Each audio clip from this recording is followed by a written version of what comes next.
So hey everyone, I hope you all are doing well. इस video में हम लोग प्लेसमेंट के बारे में बात करेंगे।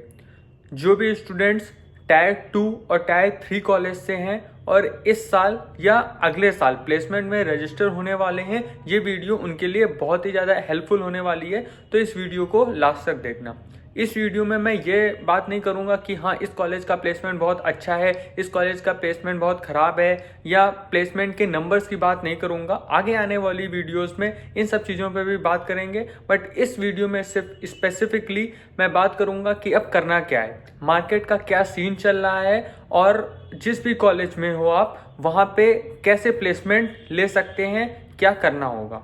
एक डिस्क्लेमर मैं देना चाहूँगा, ये कोई कॉलेज स्पेसिफिक वीडियो नहीं है, बट इस वीडियो में मैं जो भी एग्जांपल यूज़ करूँगा, जैसे प्रोसेस या क्राइटेरिया या रजिस्ट्रेशन का क्या प्रोसेस रहता है, उसके बाद क्या करना है, ये सब चीज़ें मैं वीआईटी की लूँगा क्योंकि मैं वीआईटी का स्टूडेंट हूँ। बट अगर आप कोई दूसरे कॉलेज से हो, ठीक है, तो उस चीज़ को एडजस्ट कर सकते हो अपने कॉलेज के अकॉर्डिंग। जैसे मैंने बोला यहाँ पे 60% का क्राइटेरिया है, तो आपके कॉलेज में अगर ये क्राइटेरिया है तो उस चीज़ में अपने आप को फिट कर लो। अगर नहीं है तो जो भी पॉइंट है उसको अपने अकॉर्डिंग, जो भी पॉइंट फिट हो रहा है वहाँ पे अपने आप को रख के देखना है। मैं इसी तरह की कॉलेज रिलेटेड और प्लेसमेंट रिलेटेड वीडियोस बनाता हूँ, तो मेरे चैनल को सब्सक्राइब कर लेना। तो वीडियो स्टार्ट करते हैं। तो देखो, दो तरह के लोग हैं, एक तो जिनके 60% से कम है और जिनके 60% से ज़्यादा है। जिनके 60% से कम है पहले उनका मैं क्लियर करता हूँ। जिनके 60% से कम है उनका प्लेसमेंट में रजिस्ट्रेशन ही नहीं होगा, वो रजिस्टर कर ही नहीं पाएंगे। तो उनको करना क्या है, जैसे ही एकेडमिक्स खत्म होगा, यहाँ पे वीआईटी में जैसे कि पता है आप लोगों को, एकेडमिक्स जल्दी खत्म हो जाएगा, उसके बाद फिर प्लेसमेंट का चलेगा, पढ़ाई का कुछ भी नहीं होगा। ठीक है, तो जिनके 60% से कम है वो अपना बोरिया बिस्तर बांधो और घर जाओ। ठीक है, और घर जाके अपना ऑफ कैंपस ट्राई करो और ऑफ कैंपस ही कंपनीज में अप्लाई करते रहो। जिनका अब आ जाते हैं 60% से ज़्यादा है, जिनका 60% से ज़्यादा है वो सब लोग रजिस्टर कर सकते हैं प्लेसमेंट में, और उनको करना चाहिए रजिस्टर।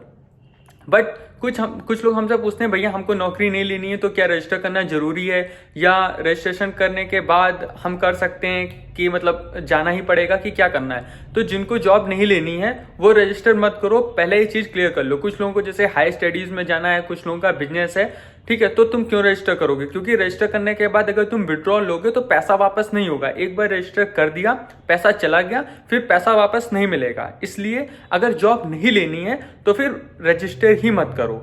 ठीक, अब आके बात करते हैं। और यहाँ पे ये चीज़ अच्छी है कि तुम्हारा एकेडमिक्स जैसे जल्दी खत्म हो जाएगा, फिर तुमने प्लेसमेंट में रजिस्टर भी नहीं किया है तो अपना जाओ घर में बिजनेस वगैरह देखो, या हायर स्टडीज़ करनी है, गेट वगैरह की प्रिपरेशन है, तो ये बहुत ही अच्छा टाइम है। कोर्स कंप्लीट भी नहीं हुआ है अभी और तुम अपनी प्रिपरेशन स्टार्ट कर सकते हो। अब बात करते हैं जिनके 60% से ज़्यादा है और जिनको रजिस्टर करना है। ठीक, तो यहाँ पे क्या है, मैं ये नहीं कहूँगा रजिस्टर नहीं करना चाहिए, सबको रजिस्ट्रेशन करना चाहिए क्योंकि कंपनीज आती हैं। अगर पहले ही लोग बोलेंगे कि कंपनीज नहीं आ रही हैं, या अगर मैं अपने बैच का भी बताऊं कि बच्चों का कम हुआ और आप लोगों को भी यही बोलूं कि उस वजह से रजिस्टर ही मत करो, तो ये गलत चीज़ रहेगी। रजिस्टर करो क्योंकि उसी चीज़ के लिए एमसीए किया है। ठीक है, तो रजिस्ट्रेशन सबको ही करना है। उसके बाद रजिस्ट्रेशन करने के बाद कॉलेज के भरोसे नहीं रहना है, क्योंकि ये मान के चलो कि जैसा सीन हम लोगों के साथ था वैसा ही सीन तुम लोगों के साथ भी होगा, क्योंकि मार्केट अभी कुछ खास अच्छी हो नहीं गया है। ठीक है, तो ये मान के चलो कि कंपनीज, तो ये मान के चलो कि प्लेसमेंट नहीं होगा कॉलेज से। ठीक है, इसको मानने से क्या होगा कि आप अपने एंड से तैयारी करना शुरू करोगे। ठीक, और ऐसा सोचना है कि प्लेसमेंट नहीं होगा कॉलेज से, बट मुझे किसी ना किसी तरह लेना है। ठीक है, और ये चीज़ भी ध्यान रखना कि एक ही मौका मिलेगा, उसी मौके में जी जान लगा के उसी से प्लेसमेंट ले लेना है। ठीक, तो अभी क्या करना है, पहली चीज़ सबसे ज़्यादा जरूरी है कनेक्शन बनाना शुरू करो। ठीक है, लोगों को लिंक्डइन पे कनेक्ट करो, ठीक है। मेरे जैसे जो भी लोग कंटेंट यूट्यूब पे बनाते हैं, ठीक है, उनको सब्सक्राइब करो, जिससे न्यूज़ अपडेट मिलती रहे कि मार्केट में क्या चल रहा है, कौन कौन सी जॉब अपॉर्चुनिटीज़ आ रही हैं। इन सब चीज़ों को सब्सक्राइब करो कि मार्केट में क्या चल रहा है, ये सब चीज़ें देखते रहना है। कॉलेज के भरोसे नहीं बैठना है कि हाँ जो कॉलेज में कंपनीज आएंगी मैं सिर्फ उसी में अप्लाई करूँगा और उसी में करूँगा। ऐसे अगर करोगे तो फिर मान के चलो नहीं होगा, ठीक है। मैं ये डीमोटिवेट नहीं कर रहे हैं, बट ऐसा अगर मेंटेलिटी रखोगे तो अपने एंड से पूरा 100% दोगे, ठीक। तो कनेक्शन बनाने बहुत ज़रूरी हैं। कनेक्शन, नए कनेक्शन भी बनाओ और अपने पुराने कनेक्शंस भी हैं। अगर जैसे कि देखो कि हाँ कौन दोस्त कौन सी कंपनी में काम कर रहा है, ठीक है, या कोई दूर का रिश्तेदार है वो कहीं IT सेक्टर में, तो उसके हाथ पैर जोड़ने शुरू कर दो कि भैया, दीदी, दादा, दादी, मेरा इस बार हमको इंटर्नशिप करनी है, इस बार नौकरी चाहिए।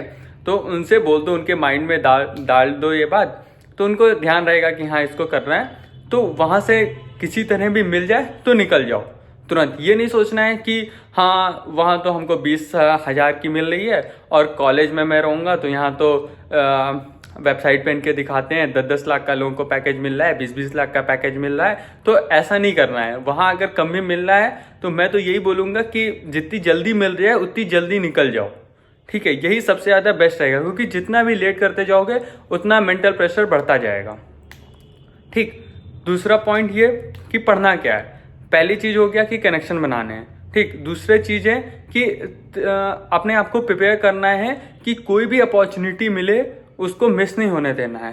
100 सुनार की 1 लोहार की, ठीक है, कि एक ही मौका मिलेगा, उसी दिन के लिए अपने आप को तैयार करना है कि हाँ एक मौका मिलेगा और यही हमको निकालना है। तो उसके लिए एप्टीट्यूड पढ़ना है और DSA पढ़ना है, ठीक है। एप्टीट्यूड पता है क्या है कि क्वांट और रीजनिंग, लॉजिकल रीजनिंग और क्वांट में वही जो बेसिक टॉपिक सब में रहते हैं, और reasoning.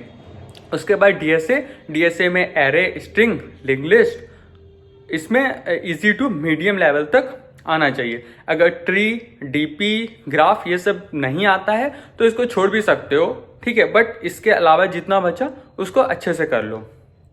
Third point, communication skills. अपने कम्युनिकेशन पे काम करो। मैंने भी इसी टाइम पे स्टार्ट कर दिया था थोड़ा कम्युनिकेशन की प्रैक्टिस करना, कैसे कम्युनिकेट करते हैं, क्योंकि मान लो रिटर्न निकल गया तो इंटरव्यू में ज़्यादा टाइम नहीं मिलेगा। तो इसीलिए कम्युनिकेशन पे स्टार्ट कर दो।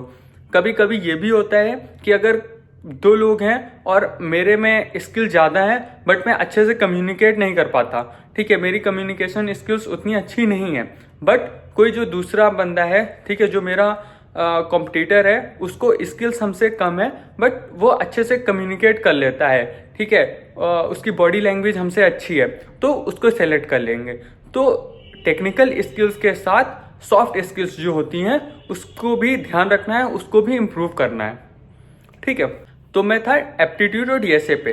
तो DSA और एप्टीट्यूड करते रहे तो इसका फायदा क्या रहेगा, जो कंपनीज आएंगी उसमें ये सब भी मांगते हैं, और ये चीजें आपको जो मास हायरिंग वाली कंपनीज आती हैं उसके लिए भी प्रिपेयर करेंगी। मास हायरिंग में जितनी भी mass hiring companies, TCS, Mindtree, Infosys और कैपजेमिनी, ये सब जो आती हैं इसके लिए यही सब मांगते हैं। तो उस दिन के लिए भी ये चीजें आपको तैयार करेंगी। तो जब मास हायरिंग वाली कंपनीज आएंगी तो उसमें बेस्ट चांस रहेगा कि वो निकल जाएगा। अब यहाँ पे बहुत लोग ये बोलते हैं कि मैंने BTech किया या MTech किया या MCA किया, तो क्या मुझे ये TCS, इन्फोसिस जो 4-5 या रेगुलर ऑफर रहता है इसमें जाना चाहिए कि नहीं जाना चाहिए।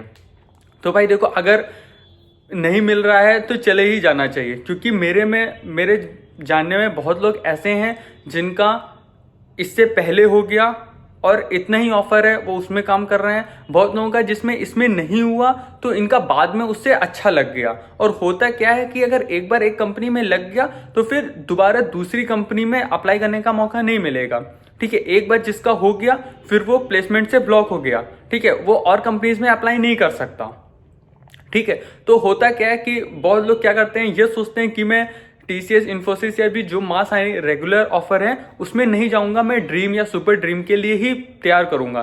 तो कई बार ये होता है कि उसमें भी नहीं हुआ और फिर आगे जो सुपर ड्रीम है वो कंपनीज ही नहीं आई, ठीक है। तो ये रिस्क लेने वाली बात है। अगर लग रहा है तो ठीक है, मैं नहीं कहूँगा इसी में जाओ, ठीक है, छोड़ दो इसको, फिर TCS छोड़ दो, माइंडट्री छोड़ दो, इन्फोसिस छोड़ दो, फिर सुपर ड्रीम जो कंपनीज है उसके लिए ही टारगेट करो, उसके लिए बैठो, जब आए तो उसमें अप्लाई करो। बट जो मार्केट सिचुएशन चल रही है उस हिसाब से बेस्ट तो यही है कि जो मिल जाए वो ले लो और चले जाओ, ठीक है। जितनी जल्दी कॉलेज से चले जाओ उतना अच्छा है। मेरे सीनियर से तो उतना कांटेक्ट है नहीं, बट हम लोग जब नए नए आए थे तो हम लोगों को भी उन लोगों ने यही बोला था, और ये चीज़ ही सही है, ठीक है। कभी कभी ये लगता है कि हाँ मैं तो कुछ बड़ा करने के लिए आया हूँ, मैं बड़ी कंपनी में जाऊँगा, ड्रीम ऑफर लेके जाऊँगा, सुपर ड्रीम लेकर जाऊँगा, क्योंकि एक डर ये रहता है ना कि एक बार मिल गई जॉब तो फिर हम दोबारा अपग्रेड तो कर नहीं सकते। जैसे हमको इन्फोसिस में मेरा हो गया फिर, और वो रेगुलर ऑफर है, तो इससे ज़्यादा जो ऑफर में बाद में कंपनीज आएंगी उसमें मैं अप्लाई नहीं कर पाऊंगा, तो एक ये डर रहता है। तो अगर रिस्क ले सकते हो तो इसको छोड़ सकते हो, उसमें ही जाना है तो फिर उसका देख सकते हो। I hope I am clear, ठीक। और उसके अलावा एक और चीज़ क्या करी जा सकती है, अपने सीनियर्स को कनेक्ट करो या और भी लोगों को लिंक्डइन पे कनेक्ट करो जो भी अदर कंपनीज में काम कर रहे हैं, और उनसे रेफरल मांगो, ठीक है। मैं अपना पर्सनल एक्सपीरियंस अगर बताऊं तो मेरे बैच में जितने लोगों का ऑफ कैंपस हुआ है, ठीक है, जिन्होंने अपने दम पे लिया है, ठीक है, ऑफ कैंपस, उनमें से 99%, ठीक है, 99% लोगों का रेफरल के थ्रू हुआ है। रेफरल क्या है कि मेरे जानने में कोई है या उस कंपनी में कोई काम करता है, मैंने उससे बोला कि हाँ मेरा हमको रेफर कर दो, उन्होंने रेफर किया, और तो मेरा डायरेक्ट इंटरव्यू शेड्यूल हुआ, और फिर इंटरव्यू हुआ और मेरा हो गया। तो 99% लोगों का ऐसे ही हुआ है ऑफ कैंपस। तो अगर ये सोच रहे हो कि मेरा ऑन कैंपस, तो जो कॉलेज में कंपनीज आएंगी वो आएंगी, ऑफ कैंपस के लिए कैसे करना है, ऑन कैंपस के लिए खाली अप्लाई करो, अपना रिज्यूम डाल दो, अप्लाई करो, उससे नहीं होगा। रेफरल ही बेस्ट है, क्योंकि मेरे जानने में 99% लोगों का रेफरल के ही थ्रू हुआ है।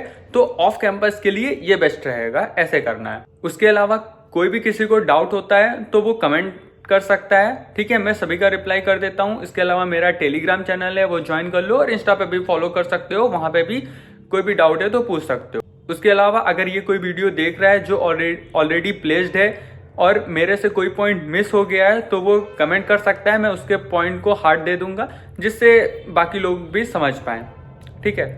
और अगर वीडियो अच्छी लगी तो लाइक कर देना, और अपने कॉलेज ग्रुप में इस वीडियो को शेयर कर दो, काफ़ी ज़्यादा इंपॉर्टेंट है, सबकी हेल्प होगी इस वीडियो से।